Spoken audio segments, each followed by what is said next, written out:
Gig workers are Uber drivers, like I mentioned, code writers, journalists, YouTubers, adjunct professors, nurses, editors, accountants, babysitters, truck drivers, political campaign workers, authors, IT workers, event coordinators, business consultants, airplane pilots, sound and light technicians, and even Macy's Thanksgiving Day Parade Santas. We realized very quickly that something in the world had changed, and there were millions of workers around the world that have decided to leave regular employment and look for more flexible options. So roughly speaking, the gig economy is the group of workers that are outside the traditional system.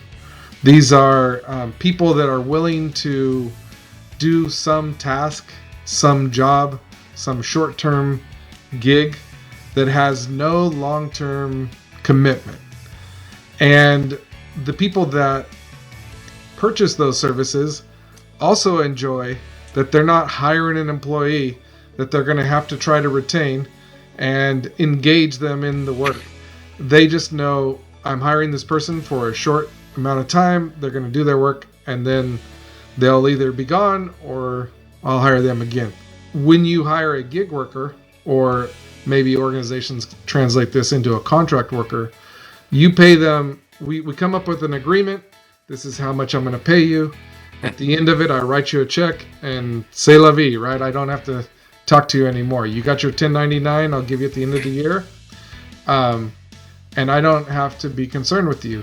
And I'm not suggesting that organizations take advantage of workers. But what I'm saying is there are gig workers out there that want to work. There's no reason to try to compete against these companies. You should hire them. Really, the term gig, I think we all know in our minds, is that garage band or that band that is going to get a gig down at the local bar. But the gig economy has grown largely to include Fortune 500 companies hiring gig workers. And from what I can tell in watching TikTok and gig workers on YouTube, is those that work hard, are pleasant, have good customer service. Those are the ones that are doing well.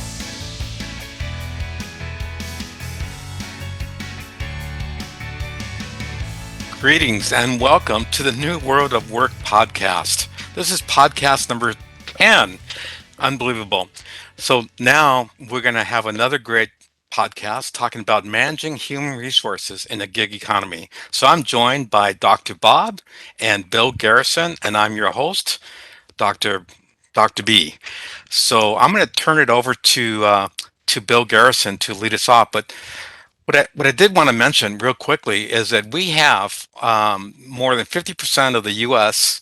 is going to be moving to the gig workforce by 2027. So this is significant. So let's learn about what the gig economy is about. Bill? Awesome.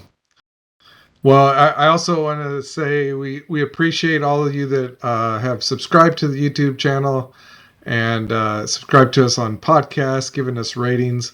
We really appreciate those 5-star ratings and love to hear your comments. So thank you all for that again. We are excited about talking about the gig economy. And in fact, I think the book itself, the New World of Work, that'll be coming out later this year, was started. The whole concept of it was started because Dr. Bob and I saw all this stuff about the gig economy, and what the heck is a gig economy, right? And we realized very quickly that something in the world had changed, and there were millions of workers around the world that have decided to leave regular employment and look for more flexible options. Somehow they're able to come up with enough money to sustain them without having to have a employer and a boss and a regular paycheck. They've streamed together all these things and put together all these things. One of the funniest ways I've seen this, I've watched gig workers on TikTok. This is a very current, right? I'm very current, up to date on what the young kids are doing. They call it a side hustle. You remember those Hmm. days? Yeah. So they put together a few side hustles, and some of these gig workers, they create TikTok accounts, and people listen to their advice. Some of them have YouTube channels and all these different things. And so it's if you ever wanted to know the mindset of a gig worker, it's out there. There's tons of people sharing their thoughts, sharing their experiences, and they love that. So roughly speaking, the gig economy is the group of workers that are outside the traditional system. These are people that are willing to do some task, some job, some short term gig that has no long term commitment. And the people that purchase those services also enjoy that they're not hiring an employee that they're going to have to try to retain and engage them in the work. They just know I'm hiring this person for a short amount of time. They're going to do their work, and then they'll either be gone or I'll hire them again. And I think the best way we can all relate to this is the idea of getting an Uber, right? Yeah. We used to hail a taxi, and now we realize that Uber, for the most part, why they became so popular is because the drivers smelled better, the cars smelled better, they were clean, and it was cheaper. And it was like, why would you ever take a taxi ride again? So, as an Uber rider, I'm interested in hiring a driver. I need a driver to drive me from one place to another, but I don't want to hire a driver, right? I don't want to employ a driver, pay pay them benefits, pay them a salary that will keep them happy, all these things. I just need one ride, one way. And so what has happened is there were plenty of other people that said, you know what? It'd be neat. I have this car and I'm making these car payments, and it's a nice car. I like cleaning my car, and I like people. It'd be cool is if I could find somebody to give them a ride. And after I drop them off, I never have to see them again. And they said, so what all Uber has done, the company Uber has done, is provide us the tools to connect each other. But I hire that driver, I never have to see that driver again. The driver decides to give me a ride as a rider, he never has to see me as a rider again. That is the gig economy. Bill, if I could add to that, that's wonderful. My wife and I, we love to travel a lot, and so when we travel, we take Ubers all over the place, right? And but I'm going with my wife. I want to make sure that she's comfortable and she's safe. And what I like about Uber is as soon as they acknowledge you, as soon as you say you need a pickup, you can see where the driver's at. You know what kind of a car he's driving. You know the driver's name. You know his license number, and we can verify on our phones that he's going in the right direction. All those things together make me feel safe, and thus my wife feels safe. So I appreciate that. And then there's always a variety of different characters and cars, and some of them are super nice too. So Uber is just a great example. Yeah, and really the term gig, I think we all know in our minds is that garage band or that band that is going to get a gig down at the local bar. But the gig economy has grown largely to include Fortune 500 companies hiring gig workers and um, several people all over the world offering their services on a gig basis. And so it's very valuable. This is not just for people doing a side hustle. This is not just for the Uber ride. It's Right. such a solution to the digital age, the way that workers want to be hired. They want to work when they want to work, those types of things. And companies should take advantage of this for sure. Well, in fact, 80% of large U.S. companies plan to increase their reliance on that flexible workforce. That's exactly what's happening. And the state of California is afraid of it. right? State of California actually put together a ABC test. We won't go into details of that Right. now, but the ABC test says, hey, if you're going to hire a contract worker, that's basically how they view a gig worker.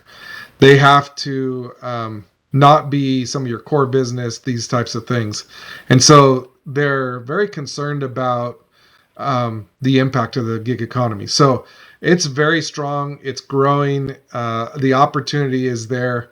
And from what I can tell in watching TikTok and gig workers on YouTube, is those that work hard, are pleasant, have good customer Yeah. service. Those are the ones that are doing well. So Well, that's the other thing about it. We get to rate them, right? And if they don't have good ratings by their customers, they won't get they won't get the jobs. yeah, so there's all sorts of gig workers. I mentioned this. This is actually straight from our book. Gig workers are Uber drivers, like I mentioned, code writers, journalists, YouTubers, adjunct professors, nurses, editors, accountants, babysitters, truck drivers, political campaign workers, authors, IT workers, event coordinators, business consultants, airplane pilots, sound and light Yep. technicians, and Yep. even Macy's Thanksgiving Day Parade Santas. That's right. In fact, I think Forbes magazine said that 36% of the U.S. workers are now in the gig economy. So Dr. that's Dr. Bob, when you look significant. at this list of gig workers, which one do you think people think there's no way you could be a gig worker doing that job? That's a very good question. And I'll see if I can answer how they are gig workers. I'm going to answer it in a kind of convoluted, circular manner. Okay. Having been in HR for a long time, I was thinking while you guys were speaking, formerly, in the old days, so to speak, the workforce consisted of mostly majority regular workers, full-time workers, okay, both exempt and non-exempt, okay. They were employed by the company for a career, okay. And usually flexible workers in the previous days were temporary workers who came from temp agency to fill in, and usually lower level non-exempt work, okay? Clerical work, typists. In my days when I was head of HR for a company that had a factory, we had a lot of temp agencies filling the pipeline for assembly workers in the manufacturing floor. In the old days, I don't think the flexible workers, temporary workers, were professionals. Professionals all were regular workers. The sea change that has happened is that professional workers, and you have a lot of them listed in your list here, are also flexible gig workers now. Employers are hiring all the way up to executives. Executives can also be hired for a not a long term but for a short term assignment to fill an executive role like CFOs for hire, chief people officers for hire. Okay, Mm-hmm. they are not regular employees of the company, but they are gig workers in that they get engaged, contracted to fill that role for some short period of time. Okay, they're not even consultants. In the old days, the word was consultant when we hired a third party expert. But these are gig workers who fulfill permanent roles temporarily. That's a great definition. Who fill permanent roles temporarily. Hmm? Yeah, and I was That's a new definition I came up with here. I was remembering this last weekend with my teenage daughters. We rewatched the movie Father of the Bride from 1991 with Steve Martin, and his daughter comes home from being in Rome, and she says, "Hey, Daddy, I'm getting married." And he's hating this concept, right? He doesn't want to see his daughter get married. And he says, well, what does he do? And she says, he's an independent communications consultant. And he goes, that's code for unemployed, right? That means you're just a made up job. But then later there's a scene where she says, well, it's not that he's unemployed, it's that he costs so much that no one person could hire him, right? And so what he's doing is doing short little contracts for a bunch of organizations. Well, what you were just saying right now, Dr. Bob, is that they are filling these roles, or probably more a legal definition would be that they are performing tasks that typically would be a job, right? But they're doing these temporary tasks and playing these temporary roles. It's very possible that that same person could be hired by 3 or 4 companies simultaneously. Which brings up a good point. I just want to mention that there's another side of that coin, and there's some disadvantages of working in the gig economy as well. So these people, as you said, they could be working for multiple companies, so there could be some ethical issues there. And then for those gig workers, what about the lack of benefits? Right? Right now, we work for large companies, so we've got medical benefits, we've got vision, we've got dental care, and 401k. So these gig workers, although there's that flexibility and the excitement of working for all these different companies, but they on the other side they lose benefits. So we have to keep that in mind as well. How do we solve Yeah, that? yeah. In fact, some of the TikTokers, I guess is what you call them, will say, "Hey, it's this all looks glamorous, but gas is not the only thing that you have to pay for. Remember to save money for your tires, and remember that you're basically 1099 or self-employed. You better save money for taxes." And what I have seen some of them suggesting is for a long-term economic stability, financial stability, is they're recommending they go and invest in the stock market or get mutual funds or these type of individual retirement accounts, which is the same thing we tell employees, right? We don't say, hey, you go work for somebody full time, and what will happen is they're going to employ you for the rest of your life. And when you retire, there's going to be a pension waiting for you. We've already told full time employees, there's no pension. So you better figure out retirement on your own. We'll contribute to your Yep. retirement. Yep. And when we lay you off, you will be able to take that retirement and go take it to your next job. Right. And you have benefits in so long as you are a, uh, a working positive member of our organization. But hmm the minute you lose your job, you lose your insurance too. What about unemployment? Right? So, so if you work for a corporation, you work for a business, you're paying that unemployment insurance. Your company is taking care of it for you. You're paying a percentage, they're paying a percentage, makes it cost effective. Yeah. So thus, if you ever get laid off, you get to claim, you get that benefit of unemployment. But if you're a gig worker, you don't, you're not paying into it. Thus, Right. you're not going to receive unemployment. Yeah, so I'm gonna flip this on its head. That's actually a good consideration for the gig worker. From an organizational standpoint, the risk that you were just talking about is shifted to the employee, right? So when I hire a full time employee, I have to pay for their disability. I have to pay, and I do all these things, but really what I'm doing is I'm withholding that money from them legally, and I'm paying it to the government. I'm taking disability from them. I'm withholding some of their money, their taxes, and I'm paying the tax on their behalf to the government. When you hire a gig worker, or maybe organizations translate this into a contract worker, you pay them. We come up with an agreement. This is how much I'm going to pay you.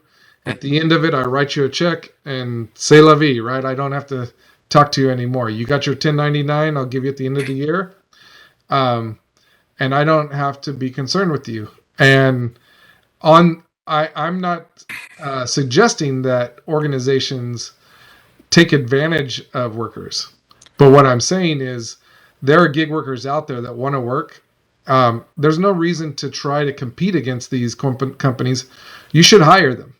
Um, I think one of the things that could occur. Let's say you're Starbucks, and sure, it's difficult to make drinks, right? But there's somebody that needs to clean the lobby. There's somebody that needs to ring up the things like this, clean the bathrooms.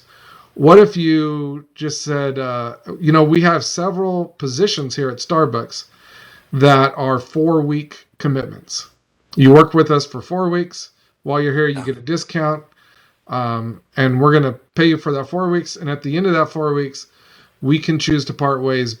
Both of Yeah. us can part ways. Let me put this question out to Dr. Bob, because we got these new gig workers, more than one third of the economy now, and they are perhaps accepting positions as a gig worker, but they need to. They're running a side hustle. They're running their own business. What's the best way for them when requesting money to include the cost of benefits, the things that they would be receiving if they were working for a corporation? So they now need to negotiate their salary. How do they, any recommendations on how they can best do that? I, as I have been listening to you guys and putting my HR hat on, I think there are many unanswered questions. As I just thinking about this while you were talking, I was thinking about this. Uh, Many unanswered questions. But first answer, quick answer is we have a chapter in our book called The Human Cloud, uh, where we talk about the software platforms that have cropped up all over the place to manage the back office of gig workers. Okay. A gig worker signs on to this platform like Upwork, and Amazon also has a one called Amazon Turk, Mechanical Turk, and the other human cloud platforms are cropping up. A person who wants to find a gig goes through these platforms. Okay, the platforms do the contractual agree Hmm. relationships with the employer. The platform pays the gig worker, and provides the gig worker with benefits, etc., etc. Hmm? So the gig worker is an independent worker whose conduit to jobs is are these platforms uh, that provides them medical plans, payroll processing, etc., etc. So, so the human resource process for gig workers seems to be packaged and outsourced to the platforms. Okay, they are human resource, payroll services, benefit services, not done by the in-house HR department. They, it's almost like the distinction that temp agencies did these for temp workers in the past when I was a live HR person. Okay. Uh, we used to have lots of temp agencies working for us to find non-exempt assemblers, etc., clerical backup. Mhm. Okay. But now these human cloud platforms uh, are catering to the professionals, the higher ups. Okay. For example, I am part of a gig platform called Gearson Layman. Hmm? It's a platform for consultants, business consultants, high level consultants. I have registered on that platform. That platform finds me gigs. Hmm? I am a member of the platform. They pay me. Okay. They pay me the check. Okay. Uh, they find me the work. They pay me. It, I'm not supposed to contract with the employer. They contact for me. Okay. So they are sort of temp agencies with a new, new dress, new presentation, new form. Okay. And you're not even a millennial. Yeah. Yeah, and we were talking earlier about rating the rider and rating the driver in an Uber transaction. On the human cloud, the individual, Dr. Bob in this case, sets up a profile, says this is who he is, the type of worker he is, his credentials, whatever that may be, and he sets a rate for himself. Or the cloud, human cloud may even decide by looking at him what he's worth in the marketplace. And then he does a job, and after his first job, he gets rated on that job. And then as he does more and more jobs, he becomes a 5-star consultant at a price that someone's willing to pay. Man, all the guesswork's done, right? And I'm not having to make a huge commitment. I'm not hiring Dr. Bob as a long-term employee. I'm going to hire him for what I need him to do. And then when I'm done, I don't have to keep him around and find another role for him to do, all these things. The So, legal, the legal connection, the legal connection. When you hire a regular employee, that employee is at employee at will, at will employee. There's a legal relationship between the employer and the employee. Okay, employee, that is a regular worker. The gig worker is not an employee. Hmm? It's there. The word gig worker is a new word for temporary workers, contract workers, etc., flexible workers. yeah, I noticed you were struggling to find the term for it, and you were going through the Bureau of Labor Statistics website in your head, and you're going, there's not even a category for what I'm trying to describe, right? I'll tell you where we are leading and why our book is such an important book for HR and others, business leaders to read and understand. There is a sea change in employee relations. Okay. It has happened in the last 10 years, I would say. Mhm. I see the future workforce to be a small cadre of regular full-time employees. Okay. Small cadre. And then talent, acquiring human talent as and when it's needed. Mhm. So, from therefore, what has happened now, employee recruitment, which was a regular function of HR, has changed, has put on new clothing, and is calling themselves talent management. So, talent management specialists are specialists in acquiring human assets as and when needed, which includes regular employees, gig employees, flexible employees, temporary employees, etc. So the talent acquisition specialist is a human asset acquisition specialist, not an employee acquisition Right. specialist. Okay, so that is the sea change that has happened. Yeah. And our book presents a process to manage the variety and different talents, which includes regular employees and these wide variety of gig, flexible contract workforce. Manage the employee relations, the employment conditions, etc.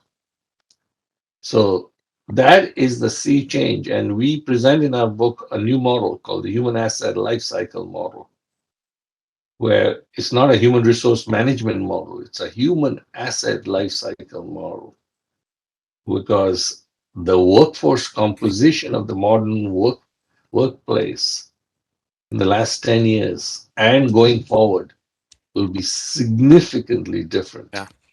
It will not be regular employees. Most companies will have a minimum mm, core group of regular employees, essential work employees, and the rest will be as and when the talent is needed. Now, having said all this, Bill, you in your conversation talked about a very archaic concept, which you said yourself, but I am emphasizing. You don't speak of pensions anymore. Pension is like the, what do you call those? Hmm? The ancient creatures that were extinct, Dinosaur.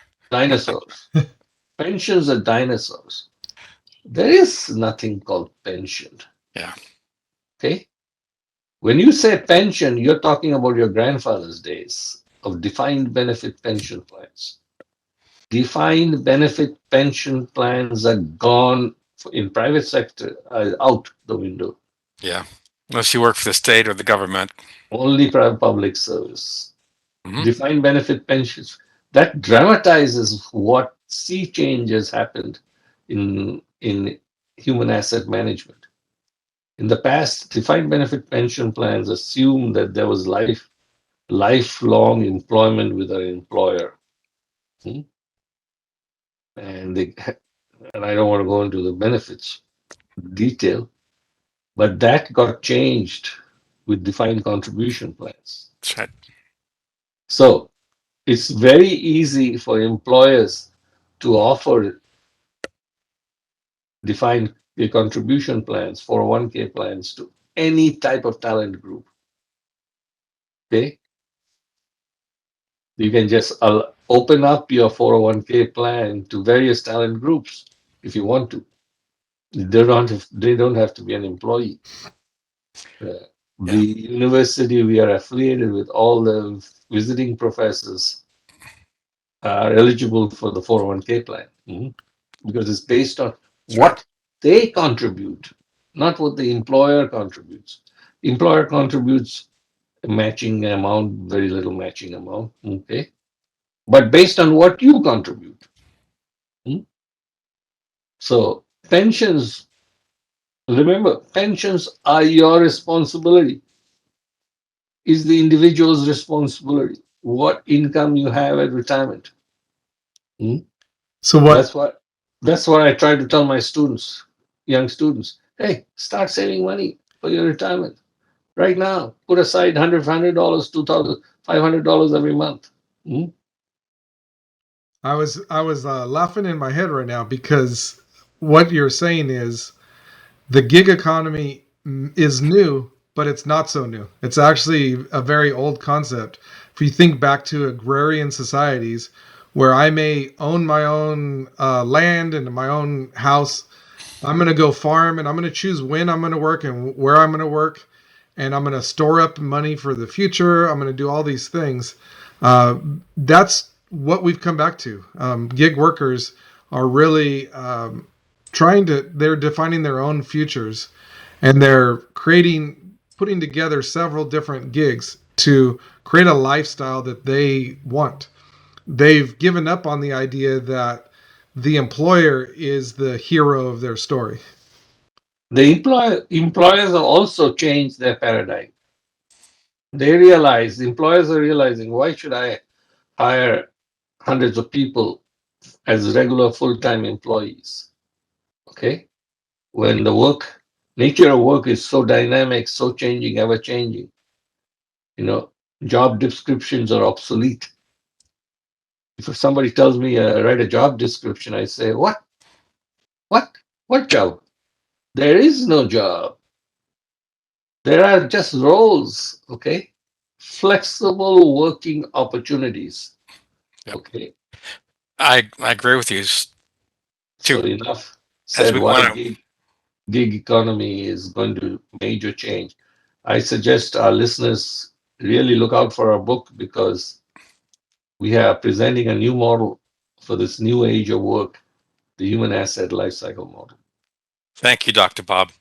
So, as we close out today's podcast number 10, so I think one of the key takeaways is today's workers, they want flexibility and they want to work when they want to work and where they want to work. So, on the other hand, organizations need to provide flexible options to the employees and they need to embrace the gig workers. Would you guys agree with me on that? Absolutely. Yeah. Absolutely. Yeah. Yeah. So thank you for being part of our podcast number 10. And we will see you next time. All right, bye-bye. Thank you. Take care. Thank you.